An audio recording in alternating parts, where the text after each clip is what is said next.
Hello students. पिछली class में हमने भारतीय दर्शन के स्वरूप और उसकी विशेषताओं के बारे में चर्चा की। आज की क्लास में हम उपनिषदों के चिंतन या उपनिषद दर्शन के बारे में चर्चा करेंगे और हम ये जानेंगे कि उपनिषदों में जो प्रमुख वर्ण्य विषय हैं वो क्या हैं और साथ ही उपनिषदों द्वारा हमारी संस्कृति को किस प्रकार प्रभावित किया गया है। सबसे पहले हम बात करते हैं कि उपनिषद हैं क्या। तो उपनिषद वैदिक साहित्य के अंतिम भाग हैं और उनमें हमें वैदिक चिंतन का चरमोत्कर्ष देखने को मिलता है और यही कारण है कि उपनिषदों को वेदांत की संज्ञा भी दी जाती है और इनका जो मुख्य प्रतिपाद्य है वो है ब्रह्म ज्ञान और आत्मज्ञान। उपनिषद शब्द उप और नी उपसर्ग पूर्वक सद धातु से बनता है और सद के 3 अर्थ हैं: बैठना, नाश करना और शिथिल करना। तो इस पूरे शब्द का अर्थ है शिष्य का निष्ठापूर्वक गुरु के समीप परम तत्व के विषय में ज्ञान प्राप्त करने के निमित्त बैठना, जो समस्त संशयों को शिथिल करता है तथा अज्ञान का विनाश करता है। शंकराचार्य का मानना है कि उपनिषद का अर्थ ब्रह्म विद्या है और उपनिषदों में इस ब्रह्म विद्या को गूढ़ या रहस्य विद्या भी कहा गया है। जो कुल उपनिषद माने गए हैं वो 108 माने गए हैं और इसके भाष्यकार शंकर, रामानुज, मध्वाचार्य हैं। उपनिषदों का विवेचन विषय है ब्रह्म, आत्मा, जगत, बंधन व मोक्ष और आज हम इन्हीं सब के बारे में चर्चा करेंगे। उपनिषदों का जो प्रमुख सिद्धांत है वो है प्रत्ययवादी अद्वैतवाद या अद्वैतवादी प्रत्ययवाद। वे संहिता ग्रंथों में बिखरे हुए अद्वैतवादी विचारों को विकसित करते हैं और साथ ही उपनिषद कर्म कांडों और यज्ञों आदि की आलोचना करते हैं और उन्हें अल्प फल देने वाला बताते हैं। मुंडकोपनिषद की अगर हम बात करें तो उसमें 2 प्रकार के ज्ञान बताए गए हैं: पराविद्या और अपराविद्या। पराविद्या के जो विषय हैं वो कर्म कांड हैं, जबकि अपराविद्या का विषय शाश्वत ब्रह्म है। नेह नानास्ति किंचन सर्व खलु इदं ब्रह्म जैसे अद्वैतवाद के प्रतिपादक वाक्य उपनिषदों में हमें बहुत बार मिलते हैं। परम तत्व के लिए यहाँ ब्रह्म और आत्मा 2 शब्दों का प्रयोग हुआ है और इनकी व्याख्या करने के बाद दोनों का तादात्म्य स्थापित कर लिया गया है और यही उपनिषदों का मुख्य लक्ष्य कहा जा सकता है। आत्मा की अगर हम बात करें तो इस शब्द का जो मूल अर्थ है वो श्वास था और कालांतर में इस शब्द के जो अर्थ थे वो क्रमशः भावना, मन, आत्मा, प्राण आदि हो गए। और शंकराचार्य ने आत्मा शब्द के विभिन्न अभिधानों को स्पष्ट करने के लिए एक प्राचीन श्लोक भी उद्धृत किया और उसका जो अर्थ है वो इस प्रकार है कि आत्मा वो तत्व है जो सभी में व्याप्त है, जो करता है तथा जो विषयों को जानता है, उनका अनुभव करता है और उन्हें प्रकाशित करता है, जो शाश्वत और हमेशा एक समान रहता है। उपनिषदों में आत्मा के संबंध में गहन अनुसंधान किया गया है और अंततः इस निष्कर्ष पर पहुंचा गया है कि यह व्यक्ति का सारभूत तत्व है जो मन, शरीर, इंद्रिय, प्राण आदि से भिन्न नहीं होता है और यह व्यक्ति का वह अंतरतम सत्य है जो सर्वव्यापक, अंतर्यामी और बहिर्यामी, अमर, स्वयं प्रकाश, स्वयं सिद्ध और शुद्ध चैतन्य स्वरूप है। यह सभी वस्तुओं में निहित गूढ़ तत्व है जिसका ज्ञान केवल सूक्ष्मदर्शियों द्वारा ही हो सकता है और इससे स्पष्ट होता है कि आंतरिक रूप से विचार करने पर परम तत्व का नाम आत्मा है। उपनिषदों के अंतर्गत आत्मा की 4 अवस्थाएं मानी गई हैं। पहली जो अवस्था कही गई है वो है जागृत अवस्था और इस अवस्था में इंद्रियां अपने विषयों में लीन रहती हैं और इस अवस्था में आत्मा बाहरी विषयों का अनुभव करती है तथा मन भी सक्रिय रहता है। दूसरी जो आत्मा की अवस्था है वो है स्वप्नावस्था। इस अवस्था में बाहरी इंद्रियां तो सो जाती हैं लेकिन मन सक्रिय रहता है और अपने संसार की स्वयं सृष्टि करता है। तीसरी जो अवस्था है आत्मा की वो है सुषुप्तावस्था और इसमें मन भी चिर निद्रा में चला जाता है और अंतिम और चौथी अवस्था है वो है तुर्य अवस्था और यह आत्मा के वास्तविक स्वरूप का ज्ञान करने वाली अवस्था है और यह चतुर्थ अवस्था आत्मा की गूढ़ रहस्यमय अवस्था है और इस अवस्था में आत्मा का ब्रह्म के साथ एकाकार हो जाता है। आत्मा के 5 कोश बताए गए हैं। पहला है अन्नमय कोश।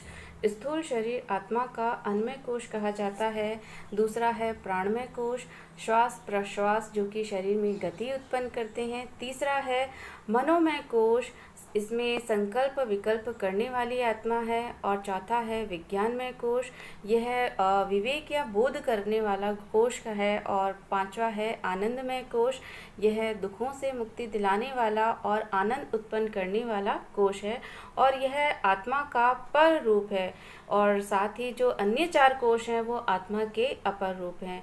उपनिषदों के अंतर्गत आत्मा की 3 स्थितियां भी बताई गई हैं। पहली जो स्थिति है वो है बद्ध आत्मा और यह आत्मा की सांसारिक अवस्था है जो कि बंधनग्रस्त रहती है। आत्मा की दूसरी स्थिति है मुक्त आत्मा। इस स्थिति में आत्मा जन्म मरण के आवागमन से पूर्ण मुक्ति प्राप्त कर लेती है। और तीसरी है मुमुक्षु आत्मा, अर्थात ऐसी आत्मा जिसमें जीव मोक्ष का इच्छुक होता है और इसमें भोग विषयों के प्रति उसका लगाव नहीं रहता है। उपनिषदों का परम तत्व सूचक जो दूसरा शब्द है वो है ब्रह्म, और जो बाह्य रूप से परम तत्व का दूसरा नाम भी है। और ब्रह्म शब्द मूलतः बृह धातु से उत्पन्न है और जिसका अर्थ होता है फूटना या विकसित होना। तो प्रारंभ में इसका अर्थ यज्ञ, फिर प्रार्थना और अंततः परम तत्व हो गया जो अपने को सृष्टि के रूप में विकसित करता है। और जिस प्रकार आत्मा व्यक्ति का सारभूत तत्व है उसी प्रकार ब्रह्म बाह्य जगत का सार तत्व कहा जाता है। ब्रह्म को सत अर्थात सभी सत्ताओं का मूल कहा गया है, चित्त अर्थात चैतन्य का आधार कहा गया है और आनंद अर्थात सभी सुखों का मूल स्रोत माना गया है। उसे सच्चिदानंद तथा सत्यम ज्ञानम अनंतम अर्थात सत्य ज्ञान तथा अनंत भी कहा गया है। और उपनिषदों में कहा गया है सर्व खलु इदम ब्रह्म, अर्थात सब कुछ ब्रह्म ही है और ये ब्रह्म ही सृष्टि का उपादान और निमित्त कारण दोनों हैं। यदि ब्रह्म और आत्मा के तादात्म्य की बात हम करें तो अपने चिंतन के चरमोत्कर्ष पर औपनिषदिक ऋषियों द्वारा ब्रह्म और आत्मा के तादात्म्य का सुंदर वर्णन छांदोग्य उपनिषद में उद्वालक तथा उसके पुत्र श्वेत केतु के संवाद के अंतर्गत किया गया है। और उद्वालक अपने पुत्र से सत का वर्णन इस प्रकार करते हैं, आदि में केवल सत ही था, उसमें संकल्प हुआ और मैं अनेक हूँ। उससे सर्वप्रथम 3 तत्व अग्नि, जल तथा पृथ्वी उत्पन्न हुए, फिर दूसरे तत्व और अंततो गत्वा मनुष्य समेत विभिन्न जीव उत्पन्न हुए। और इस वर्णन के बाद उद्वालक अपने पुत्र से कहते हैं, हे श्वेत केतु, वह तुम ही हो, अर्थात वह यहाँ पर सत को इंगित करता है। तत्त्वम वसी श्वेत केतु के माध्यम से इसमें ये कहा गया है। और इस प्रकार यहाँ आत्मा का समीकरण ब्रह्म के साथ दिया जाता है और यही आत्म साक्षात्कार मोक्ष है। उपनिषदों के अंतर्गत हमें ब्रह्म और आत्मा में अभेद संबंध देखने को मिलता है और यह उपनिषदों के महावाक्यों में भी उल्लिखित मिलता है। और जो प्रमुख महावाक्य हैं वो हैं तत् त्वम असि अर्थात वह तुम ही हो, अहम ब्रह्म अस्मि अर्थात मैं ही ब्रह्म हूँ, और अयमात्मा ब्रह्म अर्थात मेरी आत्मा ही ब्रह्म है, और प्रज्ञानम ब्रह्म अर्थात ज्ञान ही ब्रह्म है। तो इन सभी वाक्यों में ब्रह्म और आत्मा की एक रूपता बताई गई है, अर्थात उपनिषदों में ब्रह्म और आत्मा का जो वर्णन किया गया है वो एक जैसा ही है, क्योंकि जिन विशेषताओं का प्रयोग ब्रह्म के लिए किया गया है उन्हीं का प्रयोग यहाँ पर आत्मा के वर्णन में भी किया गया है। हालांकि परमार्थिक दृष्टि से ब्रह्म और आत्मा एक ही है, लेकिन फिर भी अज्ञानवश आत्मा शरीर, मन, इंद्रिय, बुद्धि के साथ अपना तादात्म्य स्थापित कर लेती है, किंतु मन, बुद्धि, शरीर आदि ब्रह्म से अलग हैं। और जब आत्मा अपने पारमार्थिक स्वरूप को अज्ञानवश भूल जाती है तो वो अपने को ब्रह्म से भिन्न समझने लगती है। उपनिषदों की अगर हम बात करें तो उसके अनुसार ब्रह्म सत्य है और जो समस्त जगत है वो मिथ्या है, और यहाँ पर जो जगत के मिथ्या होने का आशय है वो ये है कि ब्रह्म से पृथक जगत की सत्ता नहीं है। जगत का जो उपादान और निमित्त कारण है वो ब्रह्म ही है, और ब्रह्म एकमात्र स्वतंत्र और स्वाश्रित सत्ता है, लेकिन जगत की जो सत्ता है वो ब्रह्म पर आश्रित है। तो उपनिषदों में जगत को नाम रूप कहा गया है, और इसका अर्थ है कि एकमात्र सत्ता ब्रह्म ही है। जगत तो एक वस्तु का नाम और रूप से अधिक कुछ भी नहीं है। और इसको एक उदाहरण के माध्यम से भी समझाया जा सकता है कि जिस प्रकार स्वर्ण के आभूषण स्वर्ण के नाम रूप मात्र हैं, स्वर्ण से पृथक उनकी कोई सत्ता नहीं है, वैसे ही जगत नाम रूपात्मक है, उसकी अपनी कोई स्वतंत्र सत्ता नहीं है।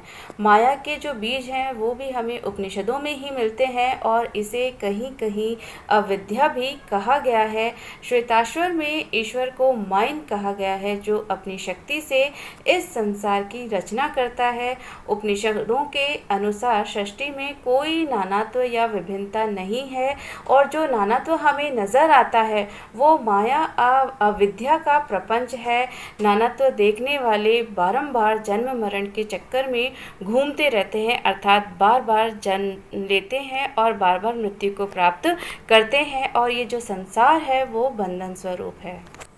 उपनिषदों के अंतर्गत हमें मोक्ष की विस्तृत व्याख्या देखने को मिलती है, और उपनिषदों के अनुसार आत्म साक्षात्कार या ज्ञान की प्राप्ति ही मोक्ष है, और जिससे हमें भव बंधन से छुटकारा मिल जाता है। आत्मज्ञान को यहाँ अपरा विद्या कहा गया है, और यही मोक्ष का एकमात्र साधन बताया गया है। आत्मज्ञान के जो उपाय हैं वो श्रवण, मनन और निधिध्यासन है।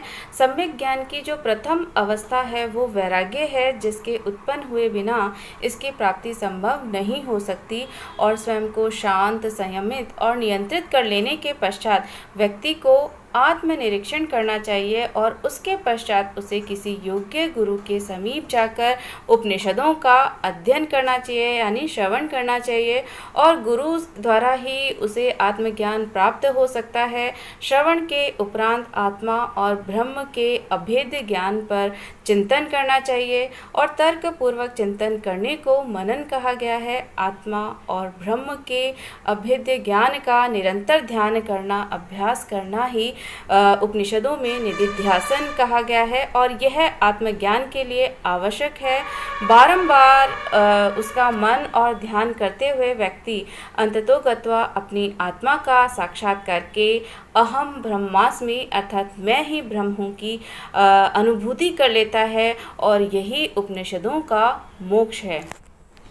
उपनिषदों में मोक्ष प्राप्ति के लिए यज्ञों और उनके कर्म कांडों की उपयोगिता को स्वीकार नहीं किया गया है, और उनकी स्पष्ट शब्दों में उनके द्वारा निंदा भी की गई है। मुंडकोपनिषद में कहा गया है कि जो यज्ञ हैं वो टूटी नौकाओं के सदृश हैं, और उनके कर्म तुच्छ हैं, और जो मूढ़ इन्हें श्रेष्ठ कर मानकर उनका अनुसरण करते हैं वे बारंबार जरा मरण के चक्र में फंसते जाते हैं। आत्मज्ञान या ब्रह्म ज्ञान हो जाने पर शोक मोह नहीं रह जाता है, और संसार के समस्त बंधन, संशय और कर्म नष्ट हो जाते हैं, और ये ऐसी अवस्था है जिसको प्राप्त कर जीव अमृतत्व, आनंद, ऐश्वर्य आदि की प्राप्ति कर लेता है। मोक्ष प्राप्त व्यक्ति काम और अकृत कृत्य हो जाता है, और यही परमानंद की अवस्था है। संसार में हमें जो कुछ भी सुख दिखाई पड़ता है वह इसी परमानंद का अल्पांश है।